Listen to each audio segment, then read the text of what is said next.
Eu tive o cuidado de fazer uma pesquisa de prospecção sobre o que se denomina hoje de discurso do ódio, como método.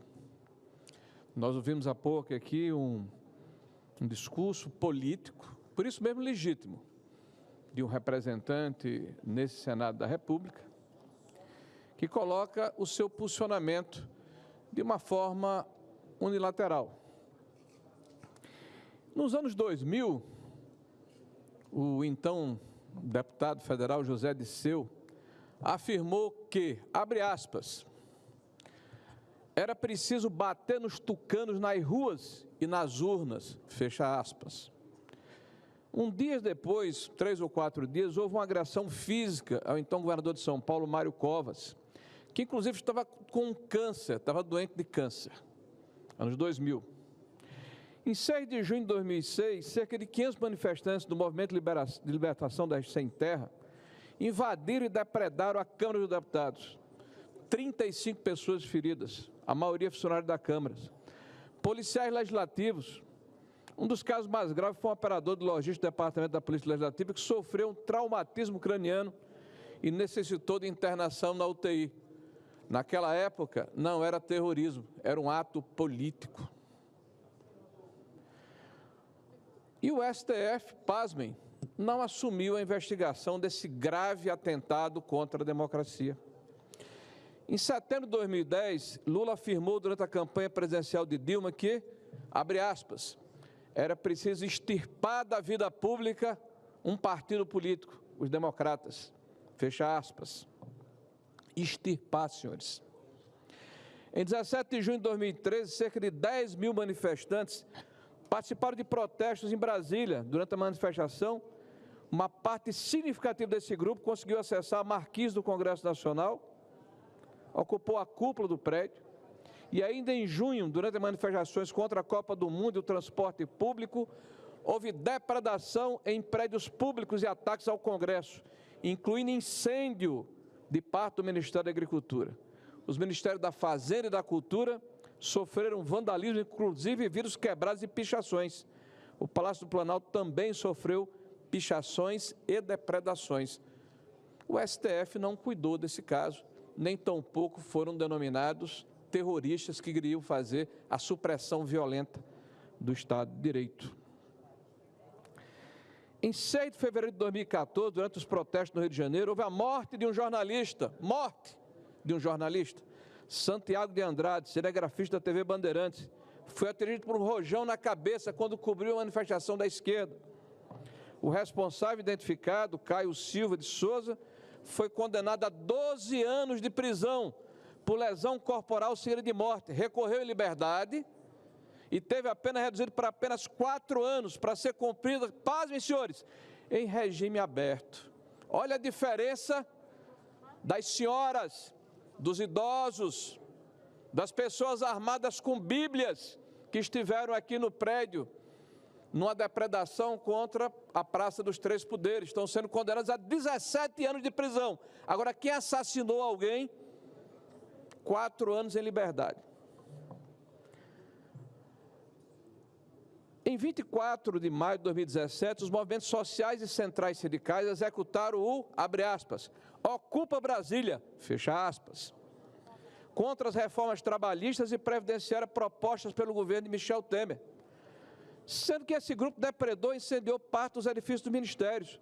O Ministério da Agricultura, sempre ele, foi parcialmente incendiado e imagens mostram focos de fogo em andares do edifício e intensa fumaça. A fachada também foi danificada. O Ministério do Planejamento, o edifício também sofreu depredação, manifestantes quebraram vidraças e invadiram o local. Houve registro de vandalismo interno no Ministério da Fazenda e da Cultura. Ministério de Minas e Energia, Turismo. O STF não assumiu a investigação desse caso. Ou processou ninguém. As notícias apontam que houve a detenção de apenas 8 pessoas.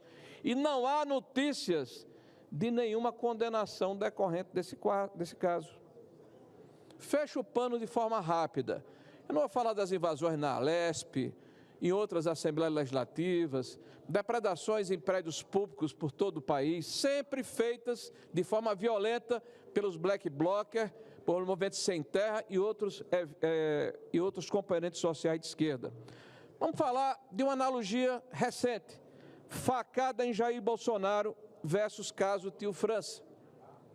Em 2018, o caso foi investigado, guarda esse nome, senhores, pelo delegado federal Rodrigo Moraes Fernandes, que em fevereiro de 2023, foi promovido por Lula para a função de diretor de inteligência da Polícia Federal.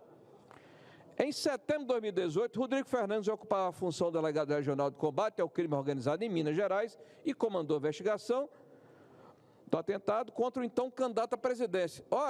O candidato a presidente da República estava em primeiro lugar, leva uma facada, mas o STF não assumiu a investigação do caso. Eu não conheço uma forma mais contundente de se agredir a democracia, mas o STF não tomou conta desse caso. O referido delegado afirmou ainda no mesmo mês, abre aspas, fica claro que o motivo do atentado era o inconformismo político do senhor Adélio com os projetos do então candidato. A conclusão é que no dia desse ato, Adélio agiu desacompanhado de qualquer pessoa e não contou com a participação de ninguém. Fecha aspas.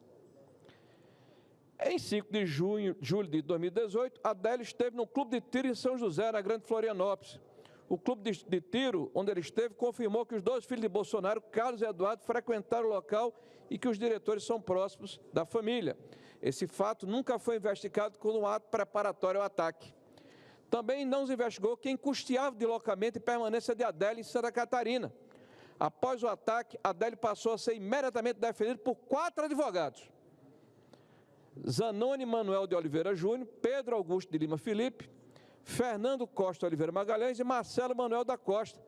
O advogado Zanoni utilizou um avião particular para deixar Belo Horizonte às pressas rumo a Juiz de Fora, na zona da mata, para participar da defesa de Adélio. O trajeto foi feito no dia seguinte ao ataque de 7 de setembro. Ao lado de Zanoni também viajou o então advogado Fernando Costa. Alegaram que a defesa de Adélio seria paga por uma congregação religiosa de Montes Claros, norte de Minas. O nome da igreja, contratanto, foi mantido em sigilo. 4 horas após o ataque a Bolsonaro, houve a tentativa de se criar um álibi para Adélio, como se ele tivesse visitado a Câmara dos Deputados no dia do atentado, em 6 de setembro de 2018. Mas tal fato não teve investigação aprofundada pela PF e foi considerado um mero erro de servidores. No interrogatório após a prisão, Adélio disse estar desempregado e que seu último trabalho teria sido como garçom em Florianópolis.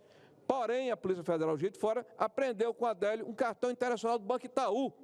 A informação consta da apreensão 194/2018, lavrado da Delegacia de Juiz de Fora, quando foi preso em flagrante. Também foram apreendidos vários extratos impressos de Itaú e de Caixa Econômica Federal. Todos em nome deles, com o agressor havia ainda alguns cartões da Caixa. Por fim, a polícia passou a investigar a suposta relação do PCC com o atentado, depois de descobrir pagamentos a um dos advogados de Adélio por parte suspeito de integrar a facção. Os repassos foram feitos após o ataque. Em julho de 2024, a Polícia Federal realizou ações de busca e apreensão em Minas Gerais contra um desses advogados e encontrou 200 milhões de reais que foram bloqueados.